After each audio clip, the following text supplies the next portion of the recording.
यो संसारमा एउटा यस्तो सत्य छ जसबाट हामी सधैँ भाग्न खोज्छौं। छँदै छैन जस्तो गरेर हामी त्यसलाई वास्तै गर्दैनौं, त्यसको नाम लिन पनि डराउँछौं। त्यो सत्य हो मृत्यु। जब हाम्रो घर अगाडिबाट कसैको शव यात्रा जान्छ, तब हाम्रो कानमा एउटा आवाज पर्छ, राम नाम सत्य हो। हामी सबैले यो दृश्य देखेका छौं। सेतो कात्रोमा बेरिएको शरीर जसलाई 4 जनाले काँधमा बोकेर लगिरहेका हुन्छन्। तर के तपाईले कहिल्यै त्यो सेतो कात्रोभित्र लुकेको डर लाग्दो यथार्थलाई निहाल्नु भएको छ? मृत्युपछि शरीरलाई केवल ढाकिने मात्र होइन, बरु डोरीले एकदमै कसेर बाँधिन्छ। सबैभन्दा अनौठो कुरा के हो भने खुट्टाका दुवै बुढी औँलालाई एक आपसमा जोडेर बेसरी बाँधिन्छ। सोच्नुहोस्, त्यो मानिस त मरिसकेको छ। न त ऊ हल्लिन सक्छ, न भाग्न सक्छ, न त कसैसँग प्रतिकार नै गर्न सक्छ। ऊ त केवल एउटा निर्जीव शरीर हो। त्यसो भए उसलाई कैदी झैँ डोरीले किन बाँध्नुपर्ने?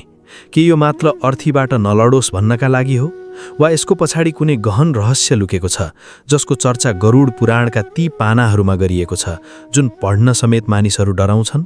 यदि म तपाईलाई भनौँ कि लास बाँध्नु केवल संस्कार मात्र होइन, बरु हाम्रा पुर्खाहरूले बनाएको एउटा सुरक्षा कवच हो जसले मृत शरीरलाई होइन, बरु हामी जीवित मानिसहरूलाई बचाउँछ। यदि त्यो डोरी खुल्यो वा बुढी औँला बाँधिएनन् भने के हुन सक्छ? आजको यस भिडियोमा हामी गरुड पुराणको त्यही प्रतिबन्धित ज्ञानको सागरमा डुबुल्की मार्नेछौँ। कथा सुरु हुन्छ जब डाक्टरले बिरामीको आँखा च्यारेर हेर्छ र भन्छ, उहाँ अब हामी माझ हुनुहुन्न। हामी जस्ता सामान्य मानिसका लागि यो अन्त्य हो, तर गरुड पुराणका अनुसार खेल त बल्ल सुरु हुन्छ। मृत्यु एकै झट्कामा हुने घटना होइन, यो एउटा लामो प्रक्रिया हो। जब प्राणले शरीर छोड्छ, शरीर निर्जीव हुन्छ, तर मर्ने बित्तिकै आत्मालाई आफू मरेको पत्तै हुँदैन। ऊ आफ्नै शरीर ओछ्यानमा लडिरहेको देख्छ, परिवारलाई रोइरहेको देख्छ, उनीहरूलाई बोलाउँछ, तर कसैले सुन्दैन। त्यही बेला आत्मालाई ठूलो झट्का लाग्छ कि यो संसारसँगको सम्बन्ध सधैँका लागि टुटिसक्यो। गरुड पुराण भन्छ, मृत्युपछिको केही घण्टा आत्मा मोह अर्थात् आसक्तिको जालमा फसेको हुन्छ। उसलाई लाग्छ कि यदि फेरि त्यही शरीरभित्र छिर्न पायो भने बाँच्न सक्छ। यही कारणले शरीरलाई तुरुन्तै बाँधिन्छ। तर बुढी औँला नै किन जोडेर बाँध्नुपर्ने? यसको पछाडि योग विज्ञानको गहिरो रहस्य छ। हाम्रो शरीरमा 72,000 नाडीहरू छन् जसमा प्राण ऊर्जा बग्छ। खुट्टाका बुढी औँला बाँध्नु भनेको त्यो ऊर्जाको सर्किटलाई बन्द गरिदिनु हो, एक प्रकारको ऊर्जाको लक। यसले आत्मालाई पुरानो शरीरमा फर्किने बाटो बन्द गरिदिन्छ। तर आत्मा फर्किने मात्र होइन, अझ डरलाग्दो कुरा बाहिरी शक्तिहरूको खतरा हो। गरुड पुराणको प्रेतकल्प अध्यायमा चेतावनी छ, हाम्रो वरिपरि अदृश्य शक्तिहरू छन् जो एउटा खाली शरीरको खोजीमा बसिरहेका हुन्छन्। एउटा खाली घरमा जसरी चोर पस्न सक्छन्, त्यसरी नै ताजा मृत शरीरमा नकारात्मक शक्तिहरूले कब्जा गर्न सक्छन्। यसलाई परकाय प्रवेश भनिन्छ। डोरीले शरीरलाई सील गरिदिन्छ ताकि अन्तिम संस्कार नहुँदासम्म शरीर सुरक्षित रहोस्। वैज्ञानिक दृष्टिले पनि यसको तार्किक कारण छ। मरेको 3-4 घण्टापछि रिगर मोर्टिस प्रक्रिया सुरु हुन्छ। पुरानो समयमा लासलाई माइलौँ टाढा लैजानु पर्थ्यो। बाँधिएन भने हिँड्दै गर्दा हातखुट्टा अनौठो गरी बाहिर निस्किन वा अर्थीबाट खस्न सक्थ्यो। त्यसैले शरीर बाँध्नु व्यावहारिक रूपमा पनि अनिवार्य थियो। साथै मरेपछि ग्यास जम्मा हुँदा मुख खुल्ने, आँखा पल्टिने जस्ता हलचल हुन सक्छन्। डोरीले त्यस्तो अनपेक्षित हलचलबाट पनि बचाउँछ। गरुड पुराणको अर्को महत्त्वपूर्ण पाटो हो पञ्चक।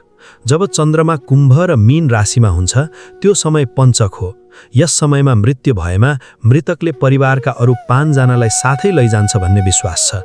यसलाई रोक्न पिठो वा कुशका 5 पुतला बनाई वास्तविक शवसँगै जलाइन्छ। यो एउटा डमी सिस्टम हो। शव यात्रामा दिशाको पनि विशेष महत्त्व छ। घरमा रहँदासम्म शवको टाउको दक्षिणतिर फर्काइँदैन, किनभने दक्षिण यमराजको दिशा हो। तर बाहिर निकाल्दा टाउको मसान घाटतर्फ र खुट्टा घरतर्फ फर्काइन्छ। बाटोको आधामा पुगेपछि दिशा उल्ट्याइन्छ। यो आत्मालाई दिइने अन्तिम चेतावनी हो कि तिम्रो घर पछाडि छुटिसक्यो, अब गन्तव्य मसान घाट हो। सबैभन्दा रोचक कुरा, शव यात्रामा सिक्का, लावा, भुटेको धान छर्दै हिँडिन्छ। हामीले दान ठान्छौँ, तर वास्तवमा यी नकारात्मक शक्तिहरूलाई दिइने घुस हुन् जसले तिनीहरूको ध्यान भड्काउँछ र शव सुरक्षित मसान घाट पुग्छ। मसान घाट पुगेपछि चितामा शव सुताइन्छ र सबै डोरी काटिन्छ। किनभने जलाउँदासम्म पनि बन्धन रह्यो भने आत्माले परलोकमा पनि बन्धन महसुस गर्छ र मुक्ति पाउँदैन। डोरीको काम सबलाई सुरक्षित मसान घाटसम्म पुर्याउनु मात्र थियो। अन्तिम संस्कारको सबैभन्दा गम्भीर क्रिया हो कपाल क्रिया। जब सब आधा जलिसकेको हुन्छ, जेठो छोराले ठूलो बाँसले खप्पर अर्थात् टाउकोमा प्रहार गरी फुटाइदिन्छ।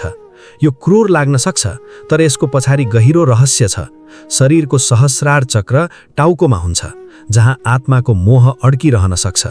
खप्पर फुटाउँदा त्यो अन्तिम ताला तोडिन्छ र आत्मालाई शरीरबाट मुक्त गरिन्छ।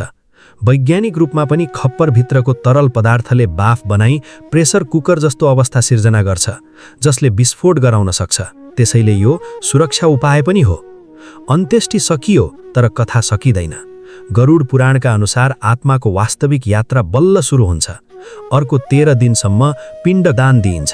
चामलको डल्लो, पहिलो दिनको पिण्डले टाउको, दोस्रोले घाँटी, यसरी 10 दिनमा आत्माले बुढी औँलाको आकारको सूक्ष्म शरीर पाउँछ। 13औं दिन काजक्रिया सकिएपछि आत्मा पितृलोक जान तयार हुन्छ। अन्तमा हामी 21औं शताब्दीमा छौँ। यी कर्मकाण्डहरू अन्धविश्वास लाग्न सक्छन्, तर हाम्रा पुर्खाहरू ठूला मनोवैज्ञानिक थिए। मृत्युको सामना गर्नु मानिसका लागि सबैभन्दा कठिन कुरा हो। यी सबै नियमहरू, बाँध्नु, मन्त्र पढ्नु, दिशा बदल्नु, कपाल क्रिया गर्नु, हामीलाई त्यो दुःखको घडीमा व्यस्त राख्ने र डरबाट जोगाउने तरिका हुन्। ती डोरीहरूले डरलाई नै बाँधेर राख्छन्। गरुड पुराण नरकको डर देखाउने किताब होइन, यो पोस्ट डेथ साइकोलोजीको किताब हो। यसले सिकाउँछ शरीर एउटा भाडाको घर मात्र हो, जसलाई खाली गरेपछि ताला लगाउनु जरुरी छ। अर्को पटक सब यात्रा देख्नुभयो र डोरी देख्नुभयो भने नडराउनुहोस्, बरु बुझ्नुहोस् ती डोरीहरू आत्माको स्वतन्त्रताका लागि पहिलो पाइला हुन्। जो आएको छ उसले एक दिन जानै पर्छ। जीवन अनमोल छ, यसलाई खुलेर बाँच्नुहोस्। अन्तमा हामी सबैले त्यही बाँसको अर्थीमा जानु छ। फरक यति मात्र हो, कसैको लागि मानिसहरूले आँसु बगाउँछन्, कसैको लागि भन्छन् गयो राम्रै भयो। निर्णय तपाईको हातमा छ। तपाईँ आफ्नो जीवनको स्क्रिप्ट कसरी लेख्नुहुन्छ? धन्यवाद।